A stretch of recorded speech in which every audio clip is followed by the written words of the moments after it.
हमें इंडिया से सीखना चाहिए कि सॉफ्ट पावर और हार्ड पावर को कंबाइन करके मुखालिफ काम कर रहे हैं, उनको चैलेंज कैसे करना है। के एनवॉय जो कि इंडिया में हैं, उन्होंने ये बात कही है।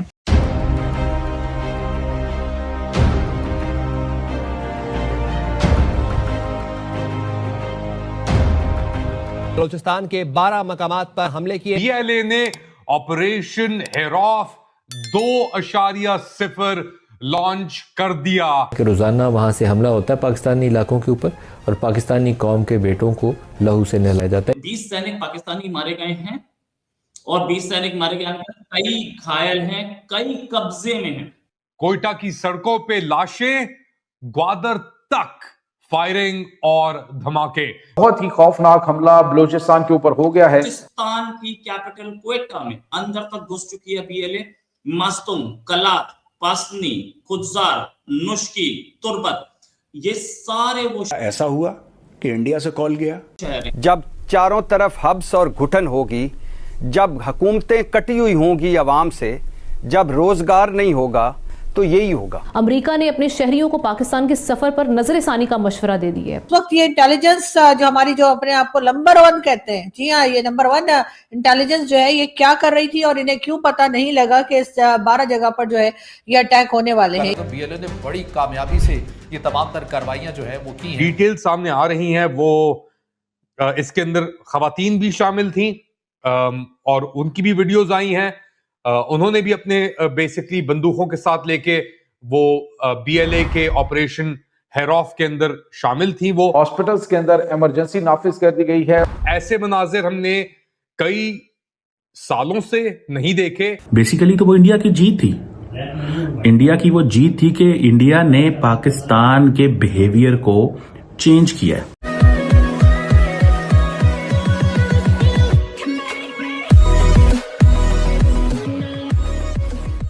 नमस्कार दोस्तों, अब यहाँ पर बात हो रही है कि भाई बीएलए ने तकरीबन 12 जगह पर अटैक जो किया था, उसमें तकरीबन 12 छोटे मोटे शहर को बीएलए ने कब्जा कर लिया है। और आप समझ सकते हैं कि कब्जा करना मतलब कि वहाँ जाकर हमला करना, वहाँ पर जो भी पाकिस्तानी पुलिस अवेलेबल है या फिर आर्मी है उसको हटाकर उसको बंदी करना या फिर बंदी बना लेना या फिर उनको मार देना, और उसके अलावा वहाँ की जो गवर्नमेंट बिल्डिंग्स है उसको कब्जा कर लेना। ये सारी चीज़ें बीएलए ने की है और उसमें तकरीबन 30 से लेकर बहुत सारे, मतलब कहा जा रहा है कि 30 to 84 सैनिक जो है पाकिस्तानी वो मारे गए हैं। अब देखिए बीएलए ना वो कर रहा है चीज़ें जो इंडिया को नहीं करनी पड़ रही है। मतलब ये सारी चीज़ें इंडिया को करनी चाहिए थी, लेकिन बीएलए कर रहा है। और मुझे मतलब मैं ये सुनना चाहता हूँ, हालांकि मुझे पता है कि ऐसा होगा ही होगा, लेकिन मैं सुनना भी चाहता हूँ कि बीएलए हो, टीटीपी हो, सबको, और अफगानिस्तान इंक्लूडिंग अफगानिस्तान, सबको इंडिया का सपोर्ट है, पैसों से, हथियारों से, इंटेलिजेंस से, सबसे। तो यहाँ पर यही बात हो रही है कि कैसे बीएलए ने अटैक किया है और कैसे यहाँ पर पाकिस्तान आर्मी की पटलून गीली हो रही है। इसी के साथ ही वीडियो शुरू करते हैं। और हाँ दोस्तों, हो सके तो सुपर थैंक्स के जरिए हमें सहायता भी जरूर करें। बीएलए ने ऑपरेशन हेरौफ 2.0 लॉन्च कर दिया। सैकड़ों लोग मुतासिर, कोयटा की सड़कों पे लाशें, ग्वादर तक फायरिंग और धमाके। ऐसे मनाजिर हमने कई सालों से नहीं देखे। बलूचिस्तान के तकरीबन 10 शहरों में दलबंदीन, कोयटा, ग्वादर, दीगर और इलाकों में फायरिंग, धमाके, ग्रेनेड लॉन्च और खुदकश हमले। बीएलए जो एक दहशतगर्द तंजीम है पाकिस्तान में, उसने ऑपरेशन लॉन्च किया अपनी कैंपेन का पाकिस्तानी अफवाज और फोर्सेस के खिलाफ, और पूरे बलूचिस्तान के अंदर उन्होंने एक आग सी लगा दी। अब जो वीडियोस आ रही हैं उनको मैं आपको दिखा नहीं सकता, ब्लर करके जरूर आपको दिखाने की कोशिश कर रहा हूं ये वीडियोस में आपको, मगर इतनी खतरनाक और खौफनाक ये वीडियोस हैं जहां पे लाशें ही लाशें पड़ी हैं। मगर जो डिटेल सामने आ रही हैं वो इसके अंदर खवातीन भी शामिल थी और उनकी भी वीडियोस आई हैं।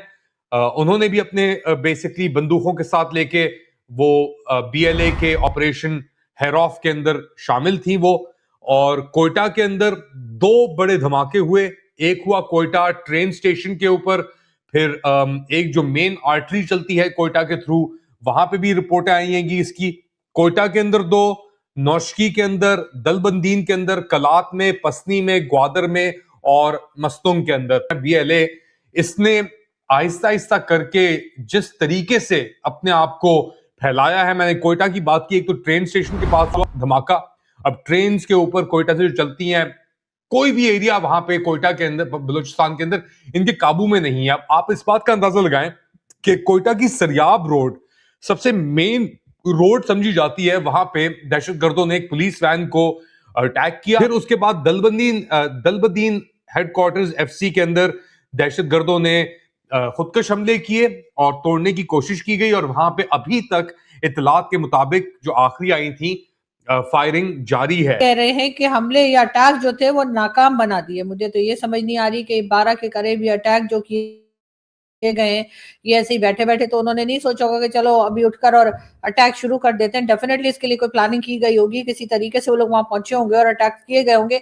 तो उस वक्त ये इंटेलिजेंस जो हमारी, जो अपने आप को नंबर 1 कहते हैं, जी हाँ, ये नंबर 1 इंटेलिजेंस जो है ये क्या कर रही थी और इन्हें क्यों पता नहीं लगा कि इस 12 जगह पर जो है ये अटैक होने वाले हैं। यही हमने इससे पहले कई बार देखा, जब जाफर एक्सप्रेस जो है उसको हाईजैक किया गया और कई दूसरी जगह पर जब बलूचिस्तान में अटैक होते हैं तो अब यही कहानी सुना देते हैं कि जी यहाँ पर जो है वो अचानक से अटैक हुआ है और जी हमने हमले या अटैक जो है वो नाकाम बना दिए। जी ये अटैक नाकाम नहीं है, ये कामयाब अटैक है, क्योंकि 12 जगह पर उन्होंने ना सिर्फ ये कि आपके सिक्योरिटी फोर्सेस का नुकसान किया है, 12 जगह उन्होंने अटैक करने में वो कामयाब रहे हैं, लेकिन यहाँ पर क्योंकि अपनी जान बचानी होती है, अपनी जो नाकामी है उसको छुपाना होता है, तो इसलिए बार बार यही कह दिया जाता है कि जी ये जो अटैक्स थे ये नाकाम रहे।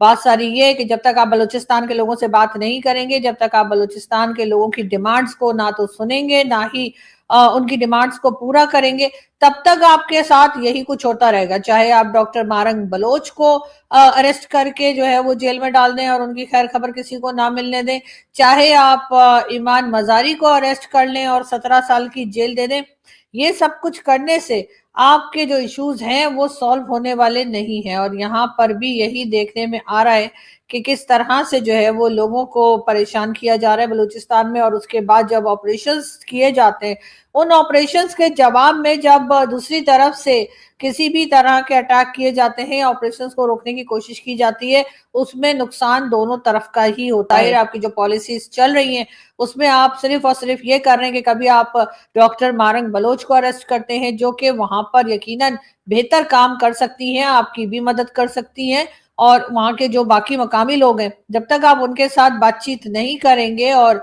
उनसे बात करके वहां के लोगों के जो मेन इश्यूज हैं जिसके लिए प्रोटेस्ट होता रहता है बलूचिस्तान में, अगर आप उसके ऊपर नहीं जाएंगे और उन मामलात को नहीं आप समझेंगे या समझने की कोशिश करेंगे या खत्म करने की कोशिश करेंगे, तब तक आपके हालात जो हैं वो इसी तरह से रहेंगे, इससे भी खराब हो सकते हैं। और हमें हरगिज 71 नहीं भूलना चाहिए। आप क्या चाह रहे हैं कि जैसे 71 में बांग्लादेश बना और आप अभी तक रोते हैं कि जी भारत ने कर दिया, तो क्या बलूचिस्तान और केपीके के साथ भी आप यही चाह रहे हैं? इसीलिए आपने कभी डॉक्टर मारंग बलोच को अरेस्ट किया तो कभी आपने ईमान मजारी को अरेस्ट किया, जो कि नहीं होना चाहिए था। ये दोनों लेडीज जो है वो बलूचिस्तान के लोगों के साथ खड़ी थी, बलूचिस्तान के लोगों के लिए काम कर रही थी, उनकी मदद कर रही थी, उनकी जो डिमांड जब आप तक पहुंचाने की भी कोशिश की जा रही थी, लेकिन आपने सब कुछ सुनने के बजाय उन लोगों को ना सिर्फ ये कि अरेस्ट कर लिया, बल्कि उनके उसके साथ साथ उन लोगों के ऊपर जिस तरह से जुल्म किए जा। साजिद तारर, साबिक मुशीर प्रेसिडेंट ट्रंप, अमेरिकन मुस्लिम्स के सीनियर रहनुमा हमारे साथ इस वक्त मौजूद हैं।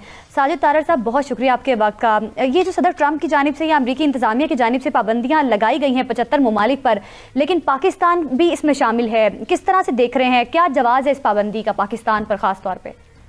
मैं सबसे पहले तो अर्ज करना चाहूंगा कि मैं डोनाल्ड ट्रंप साहब, प्रेसिडेंट ट्रंप साहब के साथ बड़े अरसे से ट्रैवल भी कर रहा हूं, उनको डिफेंड भी कर रहा हूं, उनकी हर पॉलिसी को, और उनके साथ ट्रैवल भी करता रहा हूं ताकि उनका माइंडसेट देखा जा सके। एक तो ये अर्ज करना चाहूंगा ये जो पाबंदियां हैं इसमें पाकिस्तान स्पेसिफिक नहीं है, पाकिस्तान को किसी रिटेलिएशन का निशाना बिल्कुल नहीं बनाया गया, और आपके रिलेशनशिप आज भी अमेरिका पाकिस्तान के they are the ideal relationship. आपकी मिलिट्री डिप्लोमेसी इज वर्किंग। अब ये बताना चाहूंगा कि what is going on in America and what is going on inside the mind of Donald Trump. 24 million illegal criminal जो है वो दीवारें फलांग कर यहां पे आए और दंदनाते फिर रहे हैं। ना सिर्फ अमेरिकन टैक्स पेयर्स पर बोझ है, हमारे इंफ्रास्ट्रक्चर पर बोझ है, स्कूलों अस्पतालों के ऊपर बोझ है। तो दर हकीकत एक हमारा immigration department is a broken system. लोग इसको पॉलिटिकल असाइलम के जरिए इसको अब्यूज करते रहे हैं। लोग यहाँ पे विजिट वीजास पे आके यहाँ पे ओवरस्टे करते रहे हैं, स्टूडेंट वीजास पे आके यहाँ गुम हो जाते हैं। तो दर हकीकत एक नेशनल सिक्योरिटी क्राइसिस है, एक फाइनेंशियल क्राइसिस है। डोनाल्ड ट्रंप साहब उसको सॉल्व करने की कोशिश कर रहे हैं। मैं खुद इसका, बल्कि आप अंदाजा लगा लें, अभी थोड़े समय पहले विद इन दिस मंथ मेरी खुद बच्ची की शादी पाकिस्तान में हुई है। मैं खुद एक वकील हूं, इस दर्द को समझ सकता हूं, लेकिन मैं समझता हूं कि जल्द इसका हल निकलेगा। It is very painful for legal immigrants, for immigrant on regarding the immigrant visas. एक क्राइसिस जरूर है, इसमें कोई शक नहीं है, लेकिन जल्द अज जल्द इसका हल ढूंढा अच्छा चौधरी साहब, असल में मामला ये भी है कि पाकिस्तान में इशू ये है जो इस वक्त वो ये है कि 4 दर्जन से जायद बार खुद प्रेसिडेंट ट्रंप पाकिस्तान की, वज़ीर आज़म पाकिस्तान की, फील्ड मार्शल की तारीफ़ें की उन्होंने, और एक ऐसा हाई टेम्पो बन रहा था कि पूरी दुनिया ये समझ रही थी कि शायद अमेरिका और पाकिस्तान के ताल्लुकात माजी में कभी भी ऐसे नहीं रहे जो कि इस स्टेज पे हैं। और फिर इंडिया के हवाले से जो बार बार उनको सुबकी हो रही थी, तो लोगों का ये कंसर्न ज़रूर है कि एक तरफ लाइयाँ किधरे तो वधाइयाँ किधरे। इसमें थोड़ा सा समझा दें कि ये इंडिया वाला क्या मामला है, क्योंकि नॉन इंडिया उस मुल्क में शामिल नहीं है उन ममालिक में, हालांकि वो लोग भी यहाँ आके इमिग्रेंट वीज़े लेते हैं, गायब होते हैं, सब कुछ करते हैं। देखिए, एक तो इमरान साहब, मैं ये बताना चाहूंगा कि जब भी अमेरिका के अंदर रिपब्लिकन सदर व्हाइट हाउस में होता है, पाकिस्तान के रिलेशनशिप आइडियल होते हैं। दूसरा, बुनियानुल मरसूस ने जो नई बुनियादें रखी हैं एक नए पाकिस्तान की, वो बेमिसाल हैं। तीसरी बात ये मैं अर्ज करना चाहूंगा, यहाँ पे ट्रेंड देखा गया है कि भारत से ज्यादातर लोग जो आते हैं वो इमिग्रेंट वीज़ों पे आते हैं। उनमें ज्यादातर लोग विजिट वीजा पर आकर ओवरस्टे नहीं करते। ये अभी तक मैं जो कल 2-3 दिन से स्टडी कर रहा हूं उसमें डाटा सामने आ रहा है। लेकिन इसमें अल्टीमेटली मैं एग्री करूंगा आपसे, आसमान सर पे उठा रखा है कि शायद रिलेशनशिप ठीक नहीं है। रिलेशनशिप आपके आइडियल है, इसमें कोई शक नहीं है। और ये policy is not a Pakistan specific, ये इज ओवरऑल पॉलिसी। तो इस सारी सूरत हाल में प्लीज जरा बता दें कि आप का हंच क्या है कि कब तक आप समझते हैं कि ये चीजें बेहतर हो जाएंगी। मेरी एक रफ गैस है, यहाँ पे हमारे रिसोर्सेज काम कर रहे हैं। मैं यहाँ पे ये अर्ज करना चाहूंगा कि मैं पहले भी हमेशा पाकिस्तान की एडवोकेसी करता रहा हूं। मैं मुसलसल उनको ये बावर कराने की कोशिश करता रहा हूं कि हमारा नादरा सिस्टम, हमारे एजेंसियां, हमारे government, they are completely aligned and they are always cooperating with the American law enforcement. इसमें कोई शक नहीं है। और इन सारे सर्कमस्टांसेस में जो मेरी स्पेकुलेशन है कि अगले 4 से 6 हफ्तों तक इसका कोई हल निकलेगा, पाकिस्तान दोबारा सुरखरू होगा। यार 104 से 98 पे आए, क्या मुबारकबाद है खुदा की। अच्छा, हुकूमत तो देगी मुबारकबाद है, बड़ा हो तो खुश है बहुत। देखो, हम ये वो कहते हैं ना, फॉल्स लॉरेल्स पे नहीं जाना चाहिए। आप कहते हैं हमारा वीजा, हमारे पासपोर्ट जो है, यार 4th वर्ल्ड कंट्रीज के अंदर आप जा सकते हैं। यूरोप के अंदर आए ना आप, उधर अमेरिका के अंदर जाए ना, वहां क्यों नहीं हमारा पासपोर्ट है कि आप उसके अंदर हमारा उसको वो इज्जत दी जाए। आप देखो, याद रखो, आप जाते हो उन मुल्कों के अंदर जो खुद कहते हैं कि यार हमारे मुल्क पर तुम अंदर आओ। Pakistan is still an affluent country economically, otherwise as far as these countries are concerned, जिनके नाम आपने अपनी लिस्ट पढ़ लिया सारों की। The question is कि हम 104 से 98 पे आ गए, ठीक है, प्रोग्रेस है, but that is not good enough. I need the passport to be number 10, number top 10 में अंदर आए, फिर मैं कहूँ यार हमारी डेवलपमेंट हुई है। हमारी डेवलपमेंट का एक जो प्रॉब्लम है वो है दहशतगर्दी। दहशतगर्दी की वजह से पाकिस्तान बहुत नीचे चला गया है, और इसमें पाकिस्तान का कसूर नहीं है। इसमें अगेन मैं कहूंगा कि हमारा जो एडवर्सरी है उसका एक बड़ा एक मेजर रोल रहा है कि जो पाकिस्तान को हर जगह जाके डिसार्म करता है, on false propaganda and false information के अंदर। India is so powerful and this is how the Arabs view it. और हर मुल्क जो है इन अरब ममालिक में से हर मुल्क जो है वो क्या कर रहा है, वो सपोर्ट कर रहा है इंडिया है, वो ब्रिक्स के समिट को इस साल होस्ट करने जा रहा है। इंडिया ने ब्रिक्स 2026 का लोगो, उसका वेबसाइट, ये सभी चीजों को ऑफिशियली रिलीज किया है। ब्राजील, रूस, इंडिया, साउथ अफ्रीका ने मुश्तरका करेंसी डॉलर में तिजारत ना करने का ऐलान किया है और इस इत्तेहाद को सऊदी अरब, ईरान और मलेशिया की मदद हासिल है। से 8 से 10 साल बाद आप देखिएगा कि डॉलर और ये अगर ब्रिक्स करेंसी आती है तो क्या फर्क पड़ता है। 8-10 से शायद पहले हो जाए, क्योंकि यही खतरा है जिसकी वजह से लड़ाई कर रहे हैं। सो एक ब्रिक्स है और दूसरा टैरिफ। और अब उनके जो है वजीर खारजा ने भी एक स्टेटमेंट दिया है कि जब तक पाकिस्तान से दहशतगर्दी का खात्मा नहीं होगा, हम पाकिस्तान के साथ कोई भी बातचीत नहीं कर सकते। बातचीत और दहशतगर्दी जो है वो साथ साथ नहीं चल सकती। $12 बिलियन के प्रोडक्ट्स फ्लड कर गए हैं चाइनीज मार्केट के अंदर। ये एक स्टैटिस्टिकली मुझे पहले लगा ये गलत है, ये हो नहीं सकता, लेकिन मोदी है तो मुमकिन है, उन्होंने करके दिखाया। India and France together want to weaken dollar, together want to create an alter, because दोनों मल्टीपोलर वर्ल्ड की बात करते हैं। ट्रम्प G2 की बात करता है। 6 लोग चाइनीज कम्युनिस्ट पार्टी के आए हैं and they have visited the RSS headquarter. उसके बाद बीजेपी के लोगों से मिले। आज किसके साथ मुआवजा है? कांगो के साथ, इथियोपिया के साथ, नाइजीरिया के साथ, सोमालिया के साथ। पाकिस्तान अफगानिस्तान से भी नीचे जा चुका है। जो तुमने कर्ज लिया है नहीं दे सकते। डेट सर्विसिंग रुपीस में 5 ट्रिलियन रुपया है, 5 ट्रिलियन। कर्जे लेते हो, भीख लेते हो, उसके ऊपर तुमने मार्कअप या जो भी कह लो, तुम ऐसी इस्तलाहें इन्होंने फ्रॉडियों ने इस्तेमाल की हुई हैं जिसका हिसाब ही कोई नहीं। क्या बाहर ने सीधी सीधी आंखें दिखाई हैं कि अगर आपने दोबारा लाइन ऑफ कंट्रोल के ऊपर जो है फायरिंग की तो आपको बहुत बड़े नुकसान का सामना करना पड़ सकता है।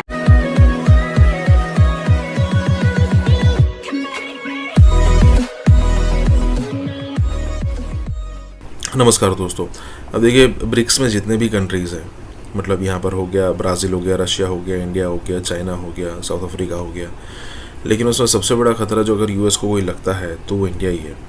देखिए ब्रिक्स कहता तो है कि भाई डी-डॉलराइजेशन करेंगे, मतलब ये सारी चीज़ें, लेकिन अगर मान लो कि और यूएस को ऐसा लगता भी है कि भाई हम इंडिया का इस्तेमाल करके हम चाइना को टैकल कर सकते हैं, लेकिन अगर दूसरी तरफ उनकी थिंकिंग देखो तो ये भी है कि इंडिया इतना बड़ा ना हो जाए कि भाई चाइना को तुम टैकल कर ले, फिर ऐसा ना हो कि भाई हम इंडिया को टैकल करने के लिए अलग से हमें जद्दोजहद करनी पड़े या फिर कहे कि हमें अलग से मेहनत करनी पड़े। तो यही सारी चीज़ें चल रही है कि भाई आखिरकार हमें इंडिया को कंट्रोल में रखते हुए फिर चाइना को गिराना है, और फिर ऐसा ना हो कि इंडिया इतना पावरफुल हो जाए कि हमें उसके लिए अलग से स्ट्रेटेजी बनानी पड़े। और उससे अलावा 2026 का अगर ब्रिक्स देखो तो ये भी इंडिया में है, और हम सबको पता है कि ब्रिक्स अमेरिका को बिल्कुल भी पसंद नहीं है, लेकिन वो उसमें कुछ कर नहीं सकता।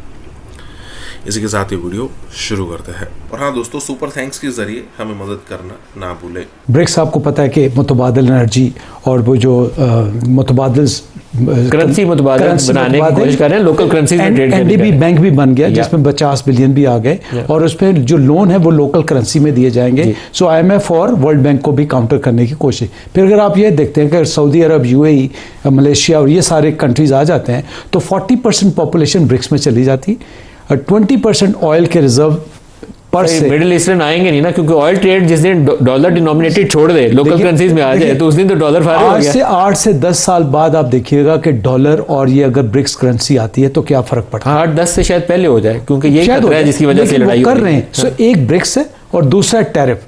सो टैरिफ पे 25% तो इंडिया को कह दिया गया, और ये भी कहा गया कि anybody who calls for BRICS additional 10%। So India is definitely in a corner.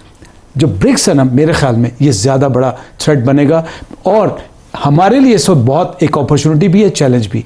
BRICS के लिए अगर चाइना, रशिया और इंडिया इकट्ठे हो जाते हैं तो हम थोड़ा सा लूज करते हैं। इंडिया जो है वो ब्रिक्स के समिट को इस साल होस्ट करने जा रहा है। कुछ दिन पहले ही India has officially taken over the BRICS presidency for 2026, और अब इसमें एक बड़ी डेवलपमेंट आ रही है कि इंडिया ने ब्रिक्स 2026 का लोगो, उसका वेबसाइट, ये सभी चीजों को ऑफिशियली रिलीज किया है। और EAM, External Affairs Minister Jaishankar, has summarized it that this chairmanship which India is going to have for BRICS, it will be purely dedicated to humanity first. अब ह्यूमैनिटी फर्स्ट मतलब क्या? Humanity के ऊपर danger Donald Trump या America से आ रहा है? क्या एस जयशंकर कहना चाह रहे हैं? And what does this logo denotes?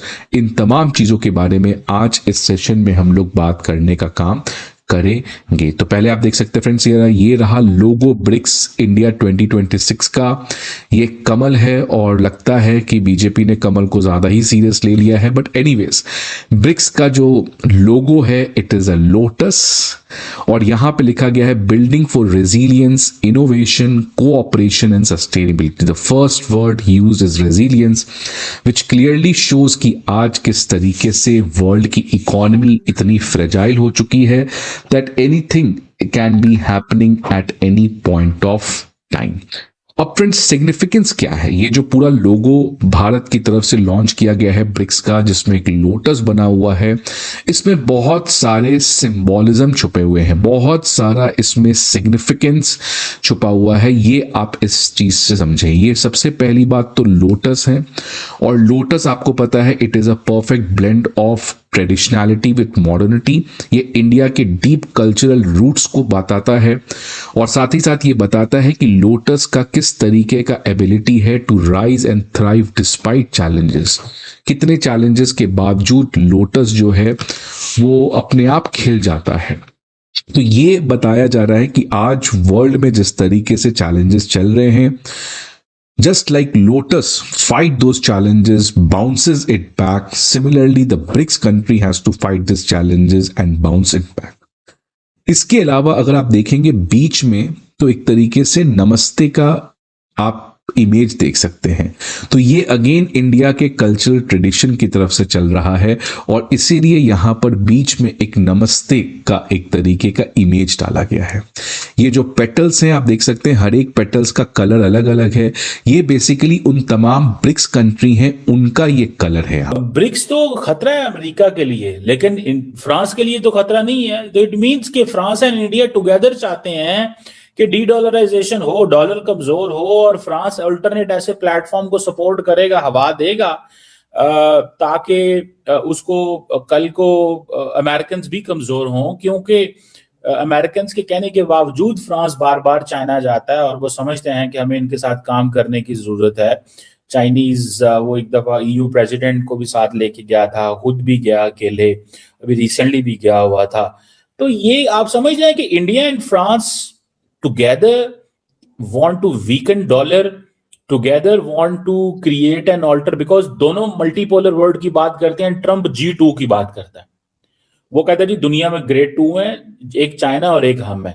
ये G2 है, कोई G7 नहीं है, कोई ब्रिक्स नहीं है। और वो कहता है अकेले मैं ही तो सारे फैसले करता हूं, मतलब हर चीज तो मैंने अकेले ने कर लेनी है, इसमें किसी का तो रोल ही कोई नहीं है।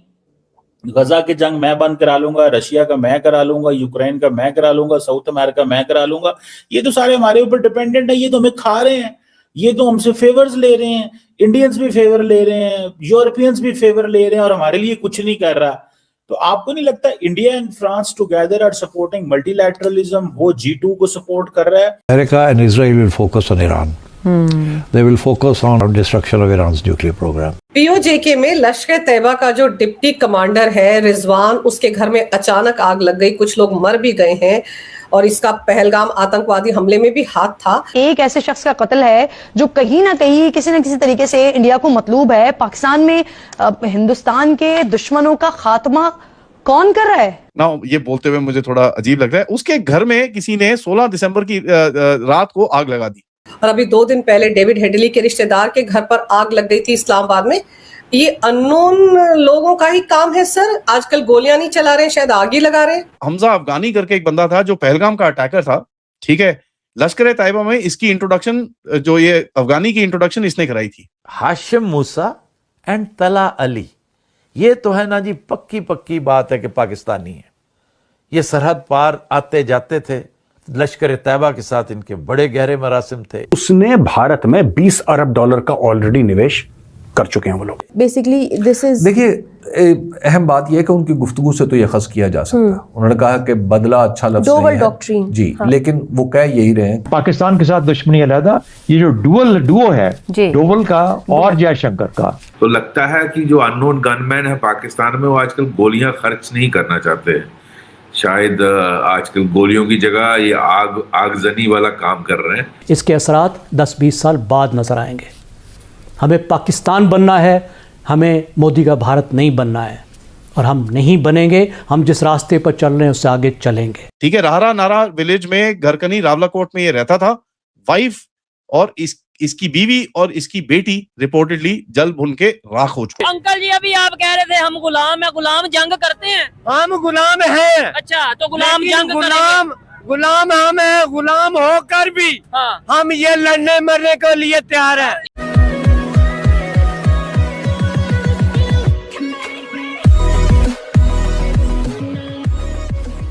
नमस्कार दोस्तों, अब यहाँ पर बात हो रही है पीओजे के पाकिस्तान ऑक्यूपाइड जम्मू एंड कश्मीर में लश्कर का एक चीफ था जिसका पूरा परिवार यहाँ पर जलाकर ठोक दिया गया। देखिए, अब पाकिस्तानियों को ये लगता है कि भी इंडिया के अंदर हम कांड करेंगे और बच जाएंगे। हालांकि फ़िलहाल तो सिचुएशन ऐसी है कि कांड करना भी मुश्किल है, लेकिन मान लीजिए कि आपने 100-200 बार ट्राई किया है और उसमें से एक बार आप सफल भी हो गए, तो इसका मतलब ये नहीं है कि आप जो है ना वो पूरी दुनिया, मतलब आप जो है ना वो छूट जाएंगे। आप पर भी बहुत सारी चीज़ें होगी, और जैसे यहाँ पर हुआ, हो सकता है कुछ लेट हो जाए। जैसे वो जो पहलगाम किया था उसके आतंकी फिर एक घने जंगल में जाकर छिप गए थे। उनको लगा था कि भाई अब ना मतलब कि हम पकड़ में नहीं आएंगे, लेकिन वो आए। और ऑपरेशन महादेव के नाम से जब हमने ऑपरेशन चलाया और उसके बाद जो कांड हुआ और इसके बाद उनको ठोका गया, और उसके बाद सारे सबूत हमने इकट्ठा किए कि कहाँ से आए थे, उनके पास हथियार कौन कौन से थे वगैरह वगैरह। तो कहने का मतलब ये है कि अगर आपको लगता है कि इंडिया के अंदर आतंकवादी हमला करके आप बच जाएंगे ना, तो ये गलतफहमी है। ठीक है, 20-20 साल पहले जिसने कांड किए थे उनकी बारी भी आ रही है। इसी के साथ ही वीडियो शुरू करते हैं। और हाँ दोस्तों, हो सके तो सुपर थैंक्स के जरिए हमें सहायता भी जरूर करें। पीओजेके में लश्कर तैयबा का जो डिप्टी कमांडर है रिजवान, उसके घर में अचानक आग लग गई, कुछ लोग मर भी गए हैं, और इसका पहलगाम आतंकवादी हमले में भी हाथ था। और अभी 2 दिन पहले डेविड हेडली के रिश्तेदार के घर पर आग लग गई थी इस्लामाबाद में। ये अननोन लोगों का ही काम है सर? आजकल गोलियां नहीं चला रहे, शायद आग ही लगा रहे। अंजू जी, ऐसा है कि ये जो रिजवान हनीफ है, ये डिप्टी चीफ था इसका लश्कर तोयबा का, और पीओजेके में रहता था।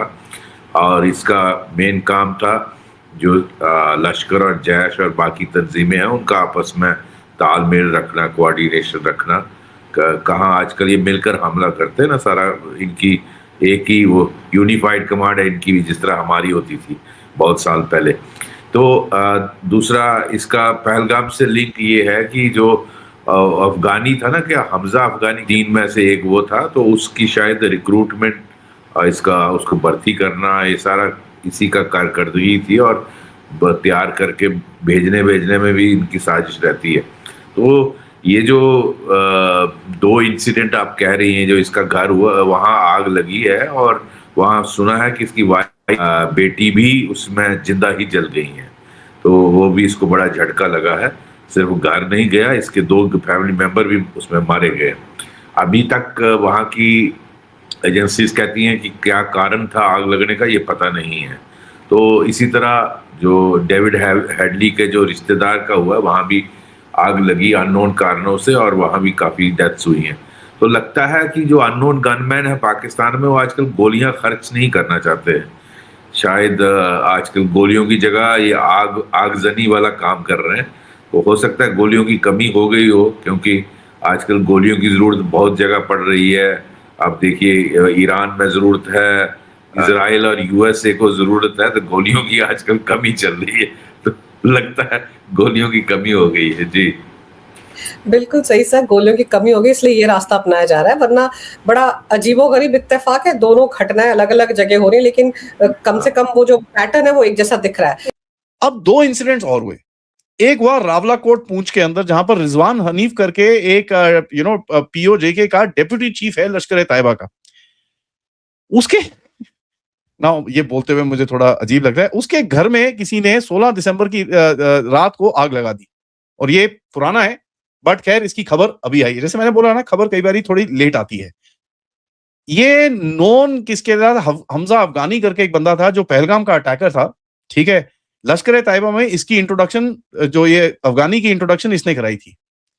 तो ये काफी बड़ा बंदा है, he is not a small guy, joint coordinator है PAFF का, ही इज अ POJ के डेप्यूटी चीफ है। ये कोई साइडी बंदा नहीं है। इसका घर में पूरी तरह से आग लगी, ठीक है। राहरा नारा विलेज में, घरकनी रावलाकोट में ये रहता था। वाइफ और इसकी बीवी और इसकी बेटी रिपोर्टेडली जल भुन के राख हो चुकी है। रिजवान हनीफ के बारे में कुछ डिटेल्स अभी तक नहीं है, वेदर ही इज अलाइव और not, there is no confirmation. But ये कंफर्मेशन पूरी क्लियर है कि इसकी बीवी और इसकी बेटी हो चुकी है। अभी तक लश्कर तैयबा ने कोई बड़ी चीज ऐसी बोली नहीं है कि we are sorry and this and that. Normally they are pretty strong in that. अभी तक ये आया नहीं है, तो it might just be he has survived. Let's see what actually happens. दूसरा इंसिडेंट हुआ ना, इसके ऊपर थोड़ी सी कंफर्मेशन थोड़ी सी वीक है, so I am kind of medium confident on this.